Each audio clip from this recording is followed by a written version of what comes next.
NEPA environmental review process won praise this week from two area federal lawmakers as the White House considers new guidelines to expand such reviews. Our Channel 2 Washington correspondent Matt Kay reports. Congressman Kilili Sablan says the National Environmental Policy Act of 1969 is proving its worth today, with the NMI in the middle of reviewing expanded military activity on DoD-leased land on Tinian and public lands on Pagan.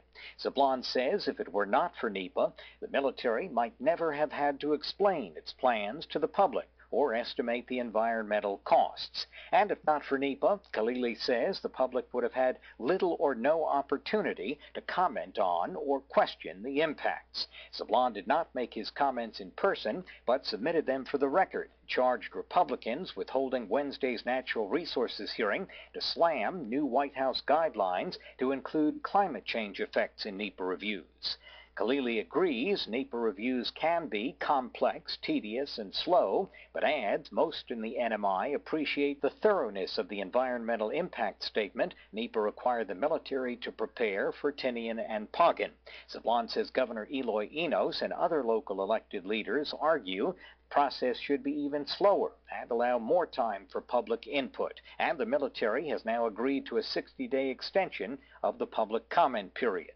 Kilili says NEPA has proven its worth by empowering ordinary Americans, like those in the NMI, to stand up to their government and say no when its actions threaten our environment, our home.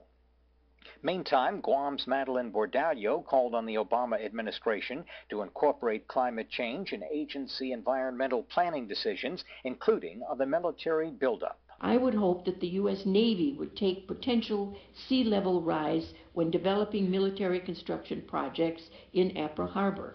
So they are making long-term and wise investments in critical infrastructure.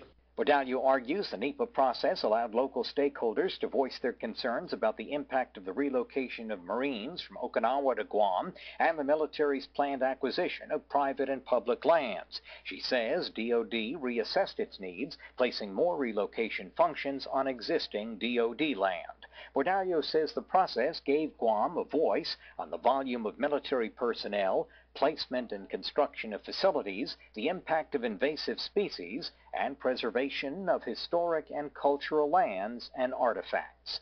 On Capitol Hill, Matt Kay for KSPN Channel 2 News.